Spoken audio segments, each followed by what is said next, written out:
Sahabat Tani, akhir-akhir ini muncul lagi salah satu tren bisnis baru yang menurut saya sangat kontroversial, yaitu fenomena janda bolong. Saya pernah lihat tanaman ini di beberapa tahun yang lalu, itu dijual di salah satu marketplace online seharga Rp20.000, tetapi sekarang harganya bahkan naik 1000 kalinya menjadi 20 juta rupiah. Dua kata yang saya ingin ucapkan ya sahabat Tani, yaitu fenomenal dan kontroversial. Maka di dalam video kali ini saya hanya ingin sedikit sharing pengetahuan dan pengalaman saya ya sahabat Tani terkait fenomena kontroversial ini, karena saya juga pernah ikutan. Jadi ya sahabat Tani, simak sampai habis, pasti bermanfaat. Kita intro dulu. BAM!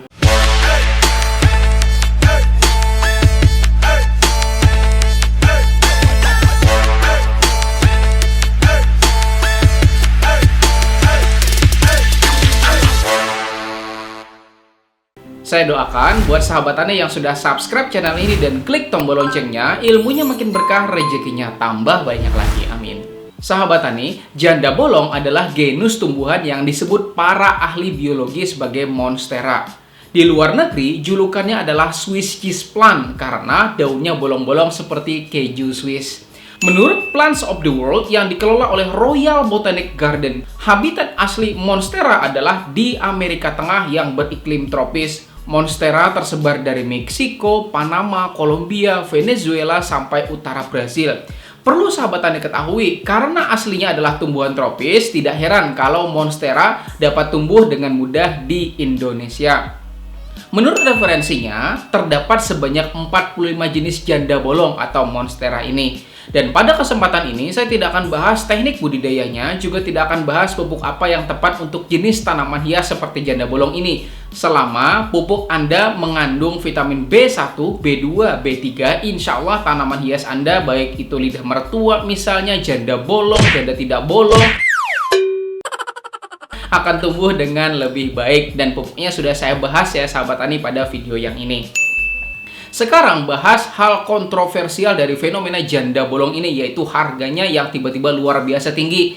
Nah, kalau berbicara hukum ekonomi, ada beberapa faktor yang membuat sesuatu itu bisa berharga tinggi ya sahabat Tani. Bahkan harganya bisa selangit. Selain karena produknya memiliki manfaat yang luar biasa, juga kelangkaan itu menyebabkan harganya naik. Hukum ekonomi atau hukum pasar menyebutkan bahwa jika permintaan sedikit sementara barangnya jumlahnya melimpah, maka pasti harganya turun atau anjlok. Sebaliknya, jika permintaan besar sementara barang tersebut terbatas atau langka ya sahabat Tani, maka harga bisa naik sampai gila-gilaan. Lalu kira-kira bagaimana sih dengan monstera atau janda bolong ini? Apakah ketersediaannya sedikit atau langka? Atau apakah teknik pembudidayaannya itu susah? Ketika pertanyaan ini saya tanyakan ke sahabat Tani semuanya, mungkin Anda hanya akan tersenyum-senyum karena sebetulnya pembudidayaan tanaman ini tidaklah susah ya sahabat Tani.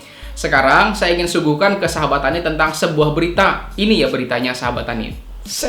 Jeff, Iwan, dan kisah janda bolong yang terjual selangit.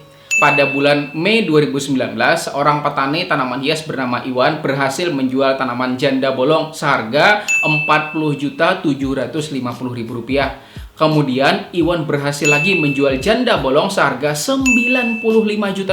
Saya bilang wow. Perlu sahabat Tani ketahui bahwa bisnis ini adalah bisnis hobi, dan hobi itu dimulai dari kecintaan seseorang terhadap suatu bidang.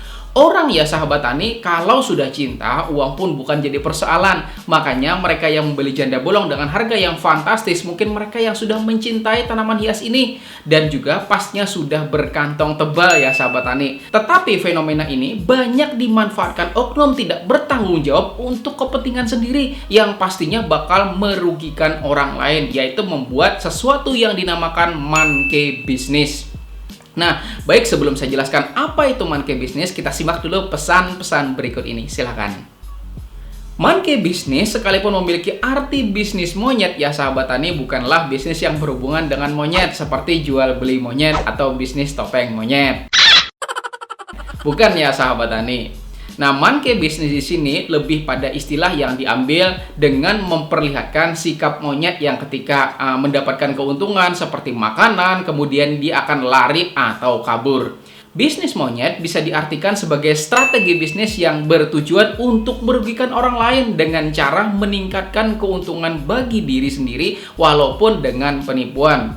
Nah, baiklah, saya akan ceritakan sebuah cerita. Simak ya baik-baik sahabat tani. Si bos adalah orang kaya. Bos bersama asistennya menuju Kampung Duren. Di Kampung Duren itu ada banyak sekali monyet. Kemudian, bos memberikan pengumuman kepada warga Kampung Duren untuk menangkap monyet yang akan dihargai Rp50.000 per ekor. Mendengar hal itu, warga kan antusias ya sahabat tani, karena monyet yang bisa dibilang hama bisa berharga dan dijual Rp50.000. Singkatnya, monyet dengan jumlah yang sangat banyak itu tertangkap, dan artinya monyet di hutan itu semakin sedikit dan semakin susah untuk dicari.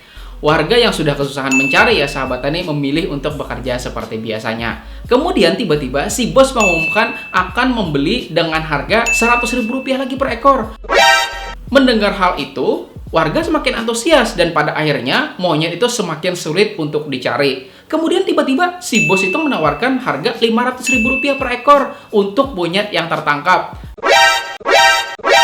Kemudian si bos mengatakan akan pergi ke tempat lain dan urusannya itu diserahkan kepada asistennya. Setelah si bos pergi, asistennya mengatakan kepada warga bahwa monyet yang terkurung dengan jumlah yang besar itu akan ia jual dengan harga Rp350.000 sehingga warga bisa menjual kepada si bos nantinya dengan harga Rp500.000 per ekor.